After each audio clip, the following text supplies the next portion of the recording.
Hoy os propongo un pequeño juego. Cerrad los ojos un momento, e imaginad esto. Un hombre elegante y sofisticado entra en un casino. Traje impecable.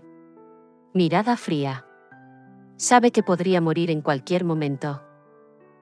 ¿En quién habéis pensado? Bond. James Bond.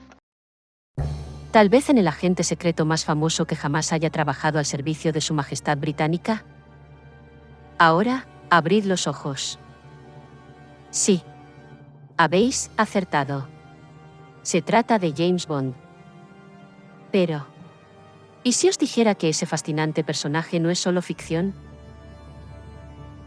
Saludos cordiales, enamorados de los libros. Sed una vez más bienvenidos a mi canal. Y preparaos, porque hoy os traigo la vida y obra de un autor muy especial. Porque detrás de James Bond hay alguien muy real. Alguien que conoció el espionaje desde dentro. Hoy vamos a hablar de Ian Fleming. El hombre que convirtió su vida en una novela. Con este vídeo inicio una serie en la que os voy a traer a algunos autores cuyas vidas son dignas de la mejor novela. Si no te los quieres perder, suscríbete al canal. Y activa las notificaciones para poder ver los próximos vídeos en cuanto los suba.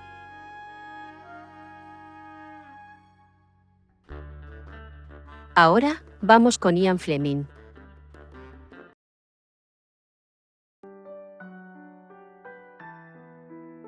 Ian Lancaster Fleming nació en Londres el 28 de mayo de 1908, en el seno de una familia rica de banqueros. Su padre fue parlamentario hasta su muerte en 1917, en el frente occidental de la Primera Guerra Mundial. Tuvo una educación privilegiada, pasando por Eton College o las universidades de Múnich y Ginebra. Sin embargo, tras no superar las pruebas para ingresar al Foreign Office, como quería su madre, ella consiguió que entrara a trabajar en la prestigiosa agencia Reuters de noticias. Este empleo le permitió, por ejemplo, pasar un tiempo en Moscú en 1933, para cubrir la farsa judicial que se llevó a cabo contra 6 ingenieros de la compañía británica Metropolitan Vickers. Más adelante, siendo ya escritor, diría sobre este trabajo en la agencia de noticias. Allí fue donde aprendí a escribir rápido, y sobre todo a ser preciso. Porque si no eras exacto, te despedían. Dejó la agencia de noticias. Y trabajó brevemente en el mundo financiero y bancario, pero quedó claro que no estaba destinado para eso. Como un compañero suyo en Reuters diría, Fleming solamente quería tiempo libre y dinero suficiente para llevar una vida entretenida. Su verdadero destino estaba en otro lugar. Ese lugar era el mundo del espionaje. Pese a su inexperiencia militar, tuvo un rápido ascenso, primero a teniente y luego a comandante. Entre 1941 y 1942, Fleming quedó a cargo de la Operación GoldenEye, que tenía como propósito mantener una estructura de inteligencia en España para el caso de que hubiera una invasión alemana de este país. Fleming formó en 1942 una unidad de comandos, conocida como la 30 AU, o número 30 Comando, compuesta de tropas especialistas en inteligencia. Su labor consistía en permanecer cerca de la primera línea para incautar los documentos que el enemigo tuviese almacenados en los cuarteles que se atacaban. Aunque Fleming no luchó en el campo de batalla con la unidad, se encargaba de elegir los objetivos y dirigir las operaciones desde la retaguardia. En marzo de 1944, Fleming supervisó el reparto de documentos de inteligencia a la Marina Real, que se estaba preparando de cara a la Operación Overlord. Operación que culminaría con el desembarco de Normandía. El éxito de la 30 AU llevó a la formación de la T-Force en agosto de 1944. Fleming formó parte del comité que elegía los objetivos de esta unidad. Y los registró en los libros negros, que se entregaban a los oficiales de la misma. Más tarde, incluiría ciertos aspectos de la T-Force en la trama de sus novelas, especialmente en Moonraker, de 1955. Durante la guerra, Fleming no fue un simple funcionario. Participó en la planificación de operaciones secretas. Manejó información clasificada. Y convivió con agentes que operaban en la sombra. Es decir, no imaginaba el espionaje. Lo conocía. Y todo eso, años después, acabaría transformándose en literatura.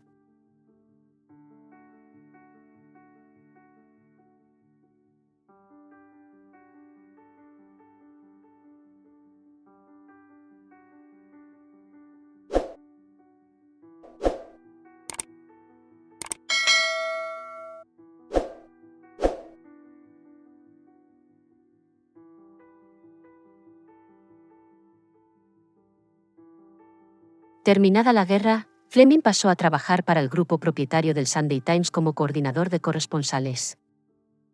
Su contrato le concedía 3 meses al año de descanso invernal, circunstancia que aprovechaba para retirarse a Jamaica, donde había comprado un terreno, en el que se hizo construir una casa, a la que llamó GoldenEye.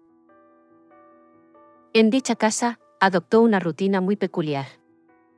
Cada año, durante unas semanas, se sentaba a escribir una novela. Así, en 1953, escribió Casino Royale.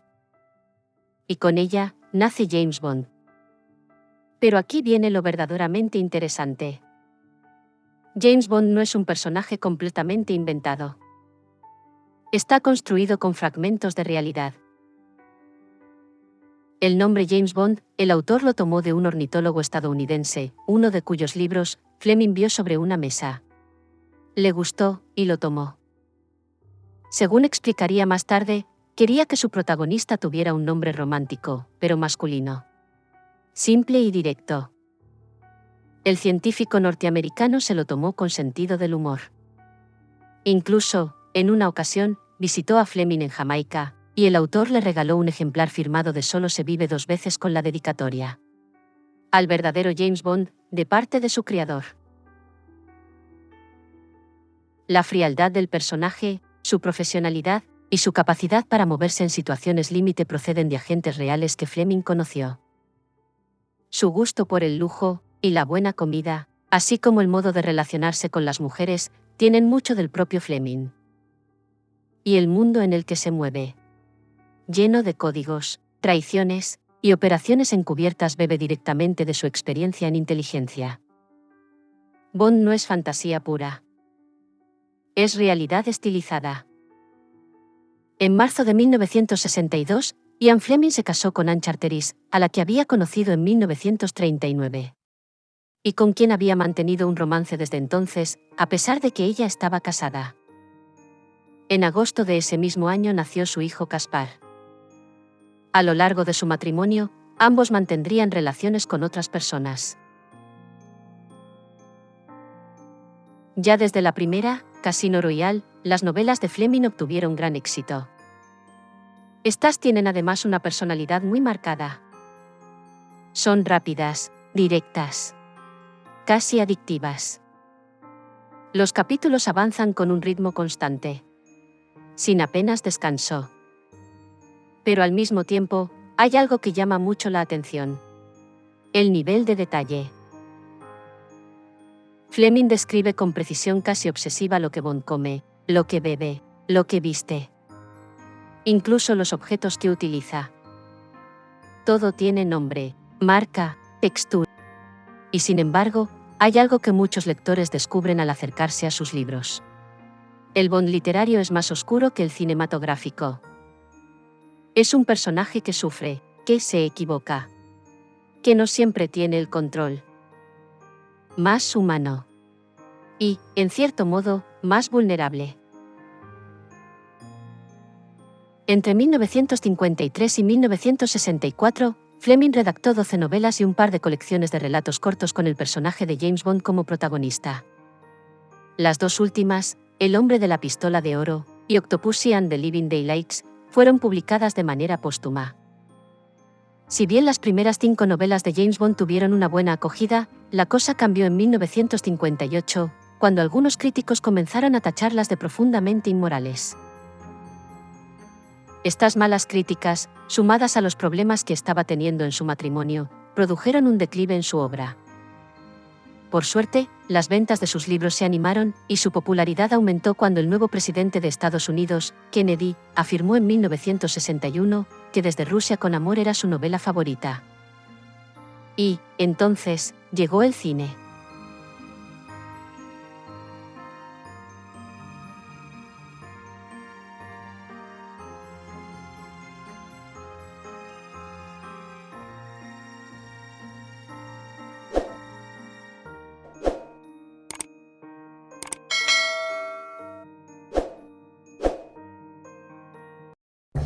En 1962, se estrenó Doctor No, y con ella apareció en pantalla Sean Connery.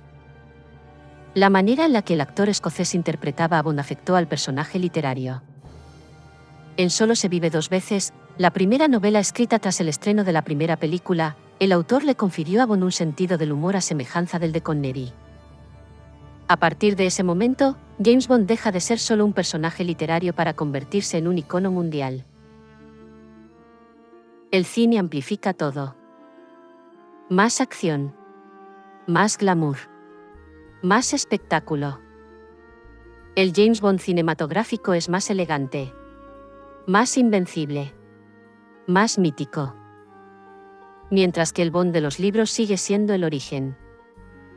Y esa diferencia es fascinante. Fleming era un fumador y bebedor empedernido, igual que su personaje. Debido a ello, padeció problemas cardíacos. Ya en 1961, con apenas 53 años, sufrió un infarto de miocardio. Consiguió recuperarse. Pero 3 años después, sufriría otro, al que ya no sobrevivió. Falleciendo el 12 de agosto de 1964, a los 56 años. Pero lo más impresionante del legado de Fleming no es solo el éxito de James Bond. Es su impacto. Ian Fleming no creó únicamente un personaje. Creó un modelo. El arquetipo del espía moderno. Sofisticado. Letal. Carismático. Sin él, no tendríamos muchas de las historias que vinieron después. Desde sagas como Misión Imposible, hasta propuestas más estilizadas como Kingman. Incluso hoy, décadas después, seguimos viendo su influencia en el cine, en la literatura y en la forma en que imaginamos el espionaje. Y si miramos al propio Fleming, encontramos detalles que hacen todo aún más interesante. Era un hombre metódico, capaz de escribir una novela en apenas unas semanas. Murió relativamente joven, con solo 56 años. Pero para entonces, ya había dejado algo que iba mucho más allá de sus libros. Las historias de James Bond se encuentran entre los libros de ficción más vendidos de la historia, con más de 60 millones de copias a lo largo de todo el mundo. Desde 1968, varios autores han continuado escribiendo novelas sobre el espía británico. Porque quizá lo más interesante de todo esto no es James Bond. Es Ian Fleming. Un hombre que vivió rodeado de secretos. Que observó el mundo desde las sombras. Y que, en cierto modo, proyectó en su personaje todo aquello que admiraba. O quizá, todo aquello que le habría gustado ser.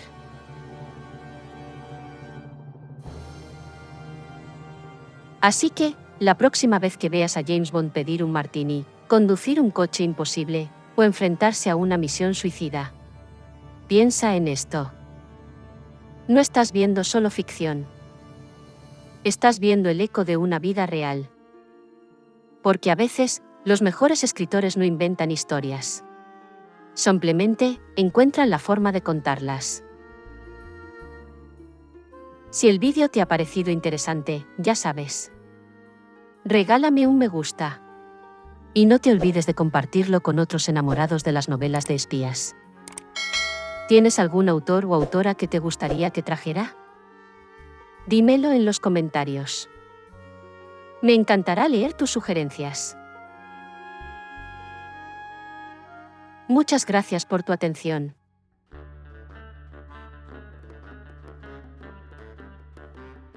Nos vemos en el próximo vídeo.